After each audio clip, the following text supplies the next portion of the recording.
السلام علیکم ورحمۃ اللہ وبرکاتہ۔ بسم اللہ الرحمن الرحیم، الحمد للہ رب العالمین وبہ نستعین، اما بعد، اعوذ باللہ من الشیطان الرجیم، بسم اللہ الرحمن الرحیم۔ وَإِن تُطِعْ أَكْثَرَ مَن فِي الْأَرْضِ يُضِلُّوكَ عَن سَبِيلِ اللَّهِ وقال اللہ تعالی لقد كان لكم في رسول الله أسوة حسنة قال النبی صلی اللہ علیہ وسلم من تشبہ بقوم فهو من، او کما قال علیہ الصلاۃ والسلام۔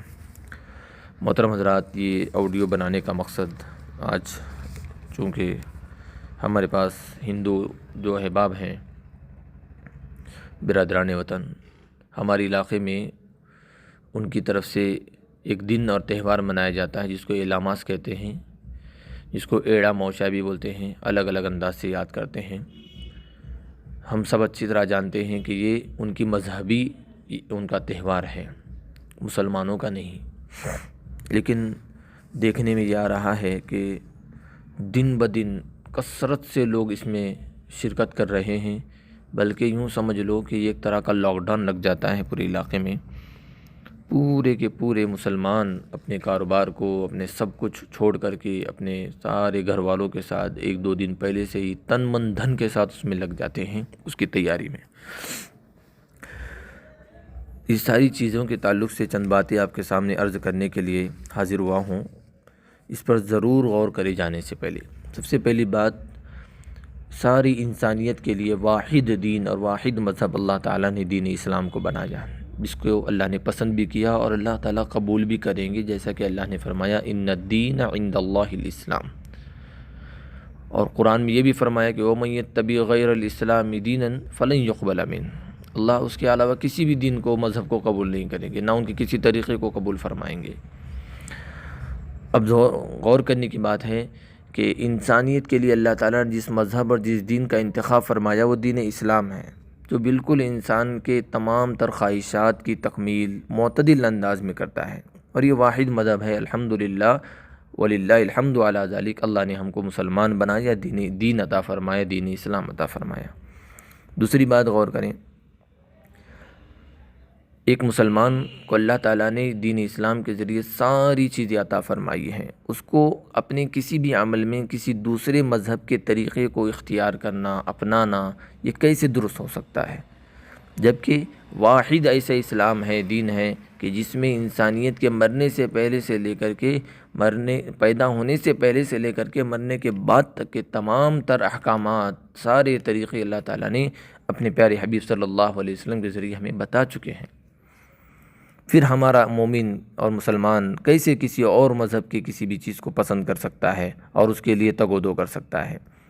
ایک اور بات یاد رکھیں کہ ہم جو عمل کرنے جا رہے ہیں، جب اعلامات کا مسئلہ ہو یا کوئی اور تہوار بھی جیسے آتے ہیں برادران وطن کے، تو ہمیں ایک بات کرنے کی ضرورت ہے، کیا وہ چیز اسلام میں موجود ہے، یا اسلام کے کسی شعبے میں موجود ہے، یا کسی نبی یا صحابی یا کسی عالم دین یا کسی ولی سے، کہیں فقہا سے، محدثین سے ثابت ہے؟ بالکل نہیں ہے، کیونکہ اسلام کے علاوہ کوئی عمل اللہ کے یہاں قبول نہیں ہے، تو اللہ کے بندوں کے یہاں بھی قبول نہیں ہے، نبی کے اندر بھی قبول نہیں، شریعت میں بھی ہے نہیں۔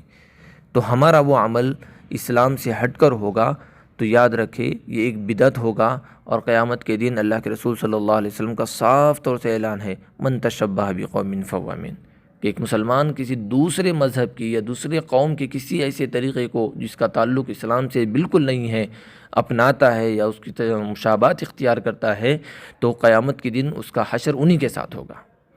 اور ایک مسلمان کبھی بھی یہ نہیں چاہے گا کہ اللہ کے رسول صلی اللہ علیہ وسلم اور صحابہ کرام اور اولیاء کرام اور علماء اعظام، ان تمام کا جہاں پر جو ان کے ساتھ کھڑے ہونے کے بجائے قیامت کے دن اگر ہم کسی دوسرے فریق کے ساتھ ہوں گے تو وہاں سوائے ذلت کے اور سوائے وہاں پر عذاب اور اللہ کے رسول، اللہ کی ناراضگی کے کچھ نہیں ملے گا۔ ایک اور اہم بات یہ بھی ہے کہ عام طور سے ہمارے مسلمانوں کی طرف سے بات آتی ہے کہ ہم تو اس کو جانا نہیں چاہتے، لیکن ہمارے دوست بہت کہہ رہے ہیں کہ چلیے، کوئی سالے کا فون آ رہا ہے، سسرال سے فون آ رہا ہے، دوستوں کا فون آ رہا ہے، بھائی زبردستی لے کے جا رہا ہے، مالک لے کے جا رہا ہے، ہم کیا کر سکتے ہیں؟ وہ ناراض ہو جائیں گے۔ میں ان سے ایک ہی بات کہوں گا، لا طاعت المخلوق فی معصیت الخالق۔ خدا را اللہ کو ناراض کرنے کے لیے آپ کی مخلوق میں سے کسی کو بھی خوش کرنے کی کوشش نہ کریں۔ اگر کوئی خوش ہو رہا ہے تو یاد رکھیں یہ عارضی طور پر خوش ہوگا، لیکن آپ کا رب تو دائمی طور پر ناراض ہوگا۔ اللہ کو ناراض کر کے، اللہ کے رسول کو ناراض کر کے آپ کبھی بھی کسی کو خوش نہیں کر سکتے۔ اس لیے اپنے عمل سے اللہ اور اس کے رسول کو راضی کرنے کی کوشش کیجئے، اس کی رضا اور اس کی خوشنودی حاصل کرنے کی کوشش کیجئے۔ اپنے کسی بھی رشتہ دار کو خوش کرنے کے لیے اللہ اور اس کے رسول کو ناراض ہرگز نہ کریں۔ یہ بھی دیکھیں کہ ہمارے برادران وطن ہمارے کسی ایسے عمل میں جو ہماری اسلامیات میں سے ہے، دینیات میں سے ہے، کیا وہ اس میں شرکت کرتے ہیں؟ بالکل نہیں۔ کیوں؟ ان کا مذہب ہے، وہ اس پر عمل کرتے ہیں۔ تو ہمیں بھی اپنے اسلام پر عمل کرنے کی ضرورت ہے۔ ہمیں ایسے بالکل بھی کسی غیر شرعی اور غیر اسلامی تہوار میں شرکت کرنے کی شریعت بالکل بھی اجازت نہیں دیتی ہے۔ یہاں تک کہ فقہائے کرام نے صاف طور سے ذکر فرمایا ہے، اگر کوئی شخص غیر مسلم کے تہوار کو خوش دلی سے، رضامندی کے ساتھ اور خوشی کرتا ہے تو اس کو اس کے اپنے ایمان کی فکر کرنے کی ضرورت ہے، اس کے کافر ہونے کا اندیشہ ہے۔ ایک ایمان والا، ایک مسلمان جہاں پر اپنی ذات کے لیے مصلح ہوتا ہے، اصلاح کرنے والا ہوتا ہے، وہیں پر دوسروں کے لیے نمونہ ہوتا ہے۔ پیارے آقا صلی اللہ علیہ وسلم کی ذات کو ہمارے لیے نمونہ بنایا ہے کہ لقد کان لکم فی رسول اللہ اسوۃ حسنہ، کہ تمہارے لیے ہر عمل میں، ہر چیز میں اگر کوئی نمونہ اور ماڈل اور آئیڈیل ہے تو وہ پیارے آقا صلی اللہ علیہ وسلم کی ذات اقدس ہے۔ لہٰذا ہمیں آپ کے ہر عمل کو ہم کو ان کی مشابہت کرنی چاہیے، آپ کے ہر عمل کو قبول کرنے کی ضرورت ہے۔ اور مشابہت کے کرنا ہے تو آقا صلی اللہ علیہ وسلم کی، صحابہ کرام کی، اولیاء کرام کی مشابہت اختیار کرے۔ کسی بھی غیر اسلامی عمل کی مشابہت یا کسی غیر قوم کے کسی تہوار میں شرکت کر کے ان کے مشابہ اور شانہ بشانہ کھڑے ہونا اور ان کے ہر تہوار میں شریک ہونا اور ان کی طرح کھانے پینے میں یا پھر کھیتوں میں جانا اور وہاں پر شرکیہ افعال اور اعمال کرنا، یہ ساری کی ساری چیزیں اسلام کے، اللہ اور اس کے رسول کے خلاف ہیں۔ اس سے ایک مومن تو ہمیشہ ہی دور رہنا بھی چاہیے۔ ایک اور بات ہمارے نوجوانوں کی طرف سے یہ آتی ہے کہ ہم وہاں پر جا کر کچھ کرتے نہیں ہیں، بس ہمارا کھانا بناتے ہیں اور بس ہم لوگ آ جاتے ہیں انجوائے کر کے۔ میں ان سے درخواست کرنا چاہتا ہوں، آپ اس طرح کا عمل کرنے کے لیے کوئی اور دن اپنے طرف سے چوائس کریں دوستوں کے ساتھ جا کر کے۔ شریعت آپ کو روکتی نہیں ہے، لیکن اگر کوئی مخصوص دن ہو، مخصوص ایام ہو کہ جن میں غیر مسلم یا کوئی غیر قوم کا یا کسی غیر مذہب کا کوئی تہوار آتا ہو اور اس میں وہ عمل اسی انداز سے کیا جاتا ہو، لہٰذا اس دن ان کی مشابہت ہو جائے گی، اس سے ہم کو رکنا پڑے گا۔